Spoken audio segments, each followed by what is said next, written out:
retro reboot, retro revival, old but it came out last year. These are all terms that describe the same thing. It's these kind of modern retro games that we've been seeing recently. New games that take elements and inspiration from old games.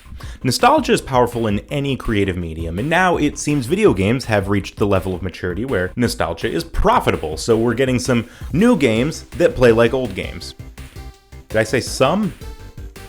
I meant a load. 2D pixel art games never really went away completely, but maybe like 20 years ago, you really had to look pretty hard to find one that wasn't just a side game shoved onto a handheld. But what is a modern retro game? For me, it's any game that has something to it based purely upon something old. It could be graphics, gameplay, whatever. If it has a huge element from an old game that it takes onto a modern platform, it might just be a modern retro game. It doesn't have to be 2D, but most of them are these days. There are some things that might fit this description that I don't consider modern retro games, however. Like Metroid Dread, that's just a modern Metroid game. Even if it is side-scrolling and follows the same basic formula of old Metroid games, it's still just a modern entry in the series. The Ori games, same deal. They're just modern 2D platformers. I love them so much, but they don't fit in this video. I suppose I can't fully describe all-inclusively what modern retro games are,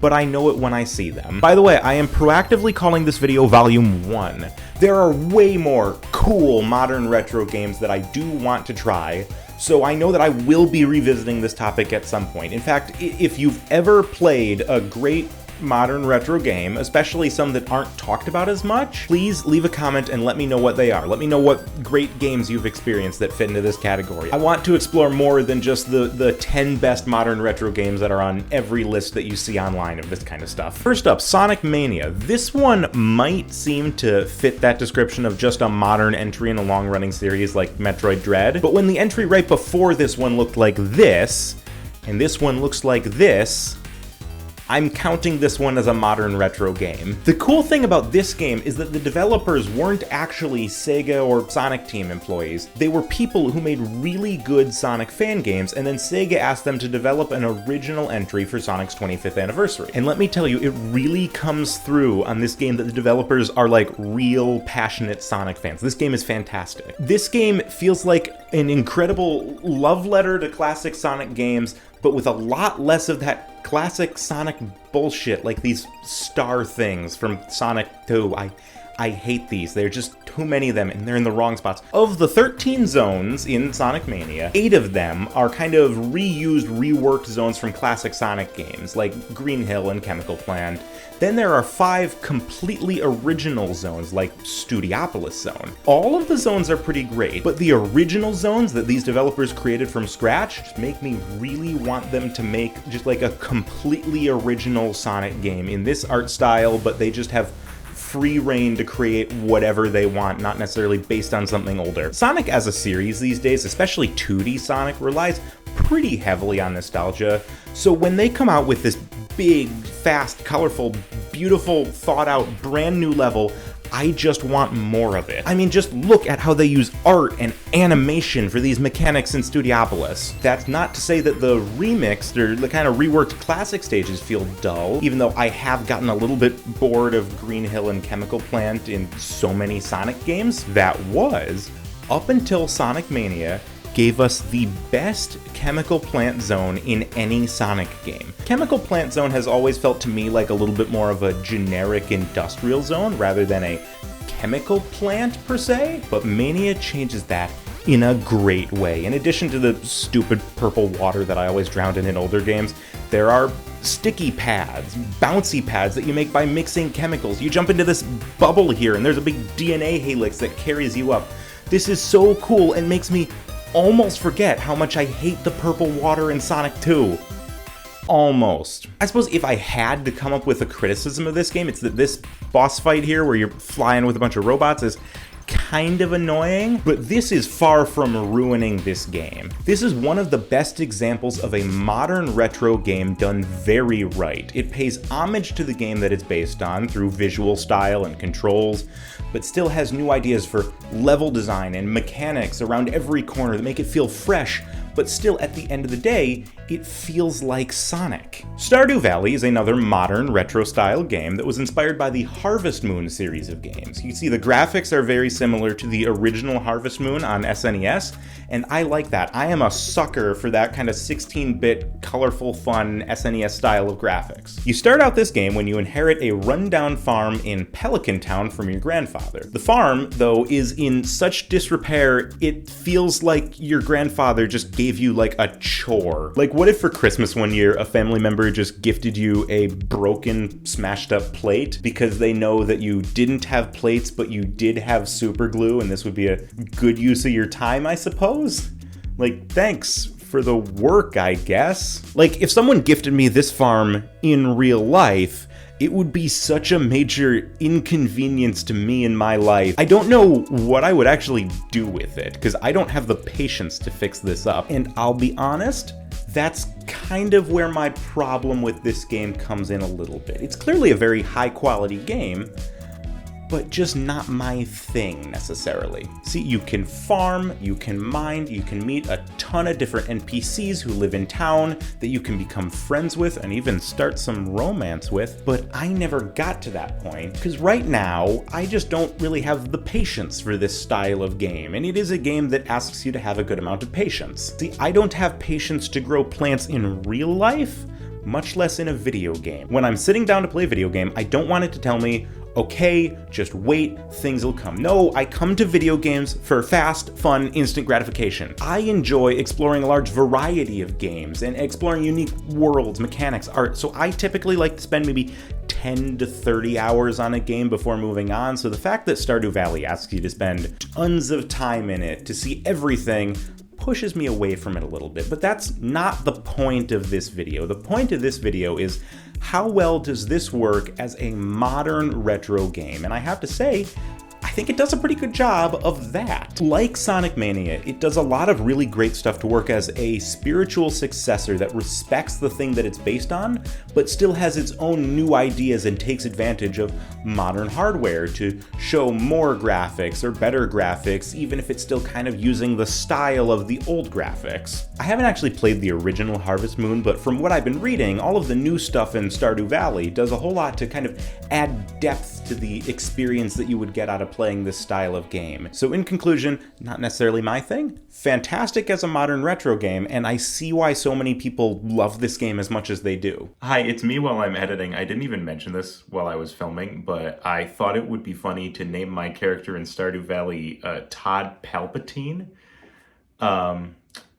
That's it, just wanted to say that. On the other hand, Celeste is one of my favorite games that I have played in recent years. It was originally developed for the Pico 8 console.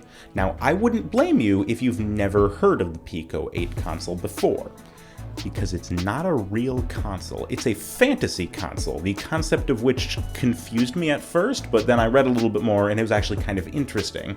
It's basically like they came up with a set of hardware that had specs that could have existed in a console in like the 80s, and then they developed an emulator for those specs so that developers use the limited resources on it to make retro-style games and push their creativity and skills in programming. The creators of this game, Matty Thorson and Noel Berry, made the original game in 4 days for a game jam before later turning it into just this full game. 4 days. My last video took over 37 times longer than that to make, and it's not nearly the quality that Celeste Classic is. Actually, while we're here, I just want to say you can play the Pico 8 version Celeste Classic for free in your browser, link in description. It's fun. It's great. Go play it. The graphics of the Pico 8 remind me a lot of some NES graphics. And actually, the combination of the graphics and the theming kind of reminds me of Ice Climber. The full version of Celeste, I'd call the graphics kind of somewhere in between SNES and PlayStation,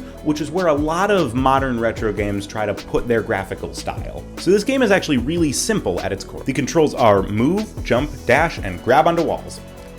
And that's it. The story is pretty simple too. You play as Madeline, a young woman who has come to Celeste Mountain with the mission to climb that mountain as a challenge to herself to prove that she can. And that's about it for the setup, but the whole game grows into something incredible from there. The story has Madeline conquering the mountain, but also her inner demons along the way.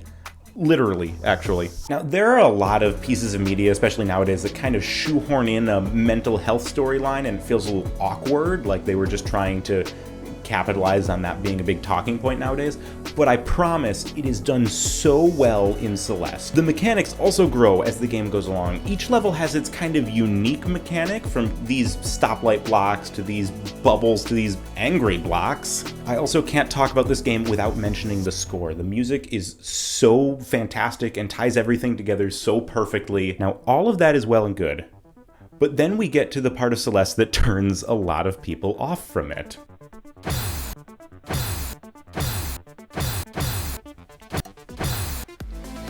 I died over 2,600 times over the course of my playthrough. And that's just the main story. Each level has a B-side and a C-side that I haven't done yet. Though to be fair, if I actually went out to go climb a mountain, 2,600 times is probably the number of times that I would die along the way. Just with my current skill set, which is of course nothing. At times, this game is difficult and frustrating, but I don't always think that's a bad thing. Because first of all, on the point of modern retro games, there are a lot of older games that feel very hard and you get frustrated at them and eventually probably won't finish because it frustrated you enough. But here's the great thing about Celeste and how it kind of innovated on that classic gameplay. As you play through here, there's no gotcha in any of the levels. There's none of that bullshit from older retro games. It's like, oh, you didn't notice the invisible block or the sudden trap and you died. But like those star things from Sonic 2, I hate them so much. Why are they there? Whenever I get past these things, I always think,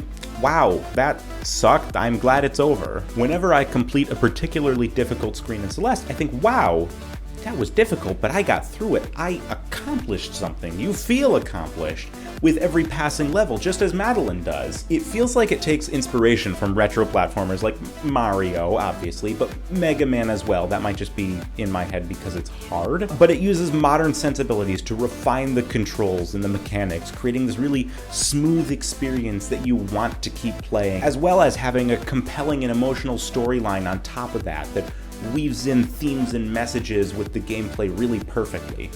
If I'm completely honest, this is the only game I have ever regretted buying when it was on sale.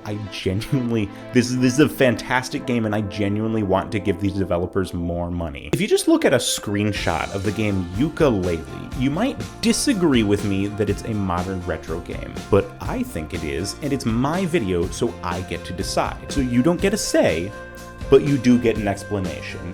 To explain why I think this is a modern retro game, first we have to talk about Banjo-Kazooie for the Nintendo 64. Banjo-Kazooie is a game where you explore the villain's lair, finding a diverse variety of worlds along the way, where you can get collectibles that unlock more of the villain's lair so you can find more worlds and progress the game. Yooka Laylee is a game where you explore the villain's lair, finding a diverse variety of worlds along the way, where you can get collectibles that unlock more of the villain's lair so you can find more worlds and progress the game.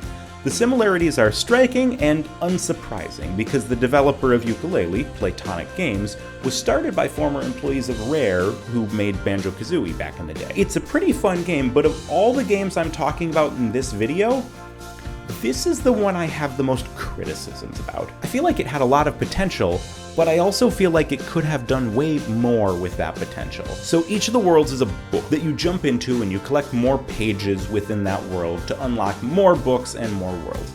There is this cool mechanic where when you collect enough pages, rather than unlocking a new world, you can expand a world you've already been to, which opens up more platforming challenges and more collectibles, including more pages. I really like how it kind of starts you off with a smaller world to explore, so it's not too overwhelming when jumping into this world for the first time, but then you can expand it and explore even more once you kind of have your bearings. Unfortunately, that's the only interesting, unique mechanic I can remember from playing this game. Hi, it's me editing again, and the thing that I completely just forgot to mention while filming is that there are other interesting mechanics in Yooka Laylee. It's just that all of them have a direct one-to-one counterpart in Banjo-Kazooie that they very clearly kind of took from and put into their game. This is Mumbo. The 5 Ghost Riders are just these 5 birds. The music notes and the feathers, the pages and the puzzle pieces, all one-to-one, game-to-game. It just feels a little too similar for its own good. It did a good job of being a modern kind of reimagining, reworking of Banjo-Kazooie, but I don't think it did enough to kind of expand on that to be its own thing that takes inspiration from its predecessor, but doesn't rely too heavily on it. It just kind of feels like Banjo-Kazooie again, but now it's on the PS4. Also, as far as missed potential goes, there are these like arcade sections where you can get collectibles, and I think this would have been a really great opportunity to use some like classic arcade or N64 graphics, because these clearly reference the original Banjo-Kazooie when you're around them, and they already have an unlockable N64 filter built into the game, but they don't use it here, and I wish they did. All of that being said, I still think this developer has a lot of potential, and this was their first game as Playtonic Games, as this group. There is a spin-off of this game, Yooka Laylee and the Impossible Lair, which is a 2D platformer, and it got better reviews than the first game, so I'm pretty excited to play that. Also, there's a full sequel apparently in development. I really hope that sequel can kind of learn from the first game and come up with a little bit more to differentiate itself rather than this one just being Banjo-Tooie. So now we've reached the concluding paragraph of my script. And I know that wasn't many games to talk about for this, but I still think it gives a pretty good overview of what modern retro games are and what they need to be good. I'm excited to keep trying other kinds of modern retro games, especially ones that aren't necessarily pixel art based. Like, I like pixel art games, but there are other graphical styles that are now considered retro, and I want to experience modern games in that style too. But it is so cool to see how people who played a certain style of games growing up are able to make games inspired by those, but still expand on it. The passion and creativity that they have shows that there's still more to do with all styles of games, new and old, all throughout history. So again, if you ever really enjoyed or actually even didn't like a modern retro game, please tell me about it in the comments. I might include that in a sequel to this video, which I will definitely be making. It's a fun topic to talk about, but with the rate that I produce videos, that'll probably be up in maybe 3 to 5 years, but still. I especially want to try games of different genres than the ones that I talked about in this video. I mean, 3 of the 4 of these were platformers. I like platformers, but there's more to games. Anyways, thank you for watching, and have a Merry Christmas.